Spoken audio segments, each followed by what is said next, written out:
พี่น้องมื้อนี้ก็ได้พ่อสาวลีสาวลีไปจะได้เอาลูกเอาผัวน่ะบ่ได้เอาลูกอ้ายโอ้โมเมนได้ผัวน่ะไปจะได้ได้ผัวผู้เล่าวแหละดีใจบ่จะฮักดีใจโอ้เนาะไปจะได้ผ่านมานะการนำได้เอาไปได้ยังไงพอได้แล้วเนาะขอจูงมือพระเดชพระคุณทหารสักจืดมาแล้วพี่น้องเอ๋ย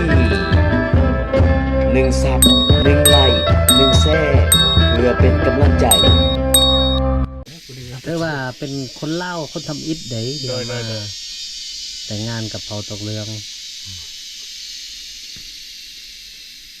เนาะโดยโอ้สุขดีเด้เนาะโดยบุพเพสันนิวาสบุฟเฟ่สันนิวาสโดยมันก็ได้มาเนี่ยหมดเต็มอยู่รวมกันในจักเดือนอะไรกันต้องเงินไปเลยบอก จำเงินไปเดือน4เนาะก่อนสงกรานต์เนาะก่อนสงกรานต์ คนทุกการคือจะเป็นวันที่3นะคือจะเป็นวันที่10เนี่ยว้าเว้ยมึงเด้อ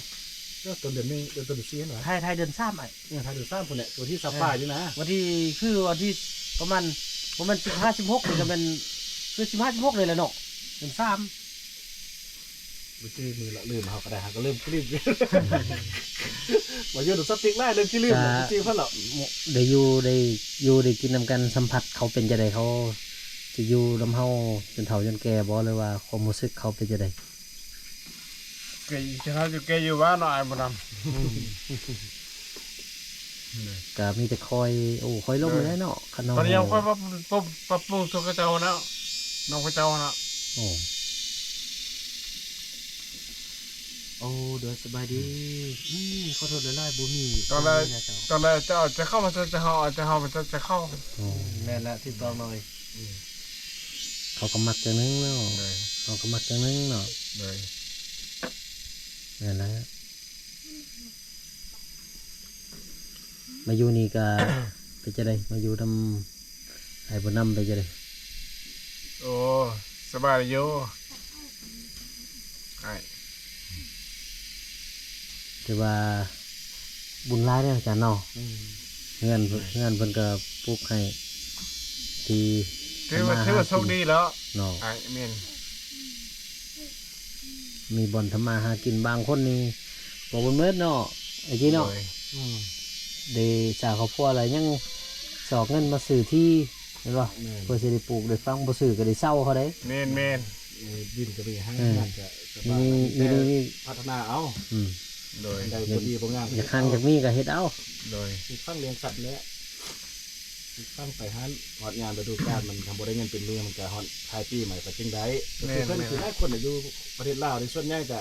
ปีนึงก็ได้เงินเทื่อนึงนะได้เงินเป็นหัวโดยได้เงินเป็นหัวเป็นหัวไว้อาชีพปลูกฟังกันแนวนี้เบิดแหละโดย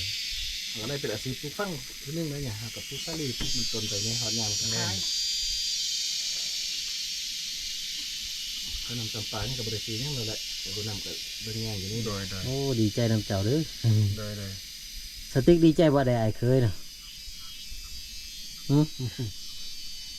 สติ๊กดีใจบ่ได้ไอ้เคยนะดีใจเนี่ยไอ้เคยเนี่ยบุญหลอดก็ได้ลุงเนาะ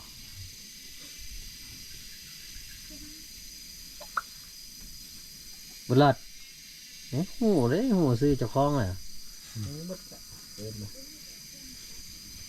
มานี่ใ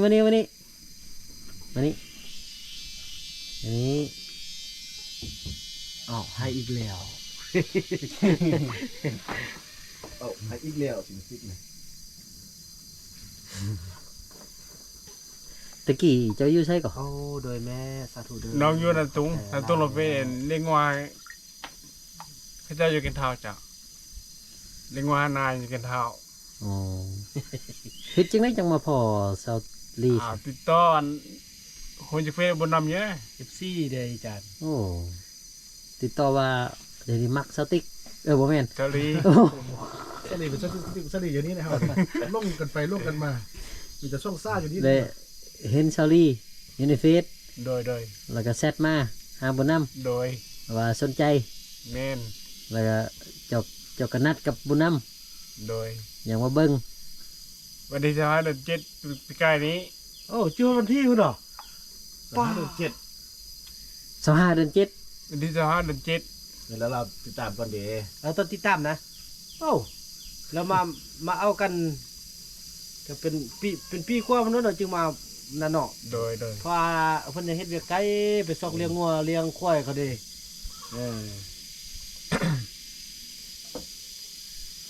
โอ้บาคำน้อยนี่แม่ดาวอนสีหาลาดเพิ่นช่วยตึม1 ล้านกีบแล้วห้องน้ำเพิ่นน่ะ แหน่ ห้องน้ำอ่ะเป็นห้องน้ำส่วนตัว อยู่เทิงนั่นน่ะอันเช่นให้บาคำน้อยแล้วก็ค่อยก็สิอยู่เทิง ประเดี๋ยวก็ได้พบยอดซ่องตายเลย โดย มีทาง ได้ถึงน้ พอสมแพงเพิ่นก็ช่วย100เหรียญคือ3 ล้านไปแล้วโอ้ ำ3 ปองนึงเอา ยขอบใจหลายเนาะขอบใจเด้อนะแม่เด้อท่านพ่อเนาะถือว่าคลิปก็อาจจะลงซาเนาะเพราะว่าจะได้ยังจะได้ขุดได้ยังตึมหั่นนะจะได้กับเพิ่นก็ส่งมาฮอดมาถึงแล้วโอ้เขากองอาจารย์สักชื่อคือว่าผู้ล่อเว้ยแล้วเป็นเขาอันบนโกโปนเขาอันตลอดบ่ ดีใจเนาะที่มายืมมายามมานี่พี่น้องเอ้ย เอ้ยลานตุวี ย้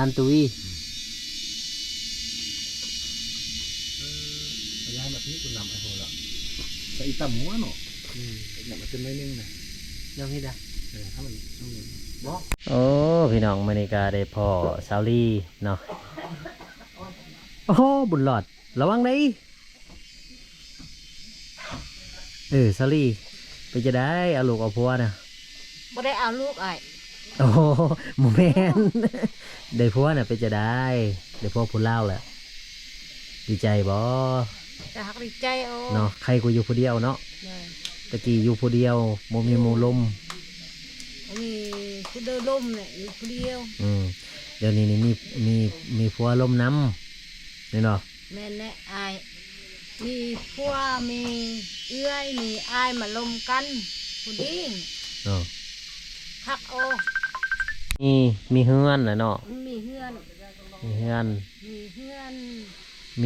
มีสวนสลี มีสวนชะลิ มีน้องปลา มีน้องป้า อืมมีหยังอีก มีสวนมัน มีสวนมัน เลย เด้ มีสวนมันมีชาลีแต่เชื่อเนี่ยหันหมดแล้วก็พูกข้อกำหันโอ้ พูกข้อกำ มื้อนี้พักผ่อนแม่นบ่ นี่พักผ่อน มื้ออื่นเสียหยา มืออื่นเสียเนี่ย โอ้ดีเลยเด้เนาะดีใจนำเด้อเป็นฟังเป็นฟ้าแหละ จะได้กาให้หักให้แพงกันเด้อ เลยหักแพงบ่ให้อายมันมาได้หันหนึ่งตกเอาน้องสาวเงินหมดแล้วอายบุญนำกูหูหมดที่นี่เขาตกเอาน้องเงินหมดคือมันนั้นน้องสิว่าฟังเดี๋ยวจกไปจกเอาของน้องเงินหมดแล้วก็ลักเอามาซื้อกลับขึ้นมาซื้อคือเก่าอีกแล้วก็บุญหนึ่งไปซื้อยาชูบบุญหนึ่งก็ไปซื้อยาชูบก็พ่อก็มาให้บุญหนึ่งชูกุมมดแล้วก็มาไล่หันมาตกเอาของน้องเงิน50เงินเซนเงินบาทเงินไปสิเดมัดไอ้น้องขึ้นเบิ้งเผาเบิ้งอยู่เบิ้งปีหน้าไ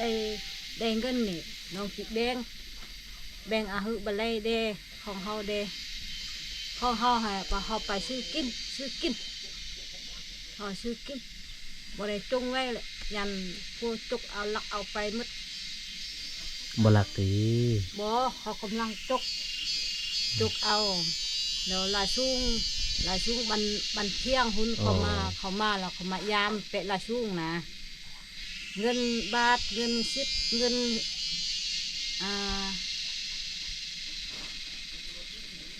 เงิน50เด้เงิน20เด้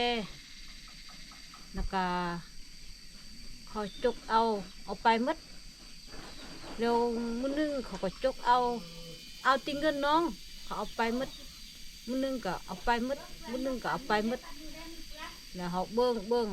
ปีนี้น้องคอยเว้าเบิ่งหาเผาเบิ่งอดอยู่บ่ได้เผาไปยังแหละ บ่ได้พาวแล้วเพื่อนก็อยู่นี่เด้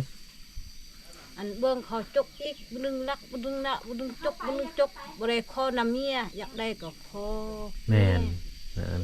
เมียก็อาหืออยากได้ยาชูบก็ขอเงินนำเมียก็อาหือ แม่ เพราะนั้น น โอ้ อืม อันนี้มาจกนี่ทงน้องทงน้อยนี่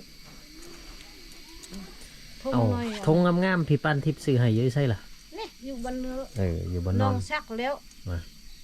อันนี้น้องทางโชว์โทรศัพท์เอาไปหุ่นนี่น้องซื้อทางนี้เด้แล้วก็พอซื้อนี่เด้น้องซื้อนี่เด้น้องซื้อนี่เต็มถุงนะน้องปีนี้นี่น้องแคทเงินหมดเงินทางนี้ก็มีอยู่บนเรือนี่ก็มีน้องบ่ได้ซื้อ ทงนี่ทงน้อยนี่เต็มเดี๋ยวบอกอ้ายว่าชื่อข้าวแด้ชื่อน้ำแด้ชื่อของกินแด้ก็ไปนำอ้ายหันอ้ายหูจักซื้ออยากได้ย่างก็เอาอันนี้มัดทงป่อนอะไรจุกเอาน้องปีนี้น้องบ่มีเงินมัด อืม อะไรหันน่ะ น้องคิดเจอหั่นบ่มี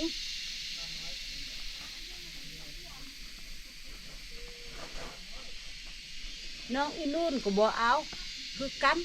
น้องก็บ่มีหอทาบุงน้องอีนู่นหั่นว่าบ่มี เงินหายว่ะ นะ เงินหาย เงินเฮียอันอะไรเขาเอาน้องหายบ่ผิดนี่ก็บ่มีน้องจุกเขาเอาไปหมัดเงินน้อง น้องไปซื้อขนมมัดตี บ่ยัง อืม แล้วลาช่วงมาตั้งมาเฮอะยัง ยังมา ยัง แต่ว่าเดี๋ยวนี้บ่มีจะกีบละ บ่อันมีเหตุน้องก็จะไปอันนี้บ่มีน้องเขาอะไรให้ โอ้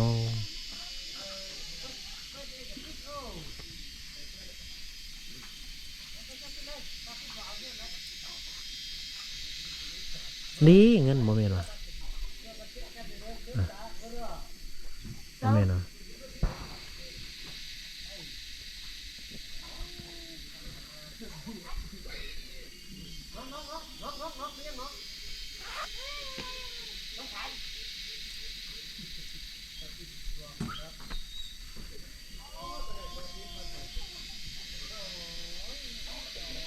จะได้กาคอยบอกคอยว่ากันเด้อ เลย หักกันยังกระลมกัน อันอยู่พาเบิ้งไอ้จิกชิเนลไม่ยัง เอาอันเขานี่ เออ เข้ามา เล่นไปปลูกมักแต่งอายปลูกมัน ปุ๊บบักเลยนี่ เราเสิร์ฟกลุ่มหนึ่งเป็นชีหักแก่นบ่งามก็เสิร์ฟ2 แก่นโอ๊บบัดเอาทันใดนู่นนี่ไปปลูกลูก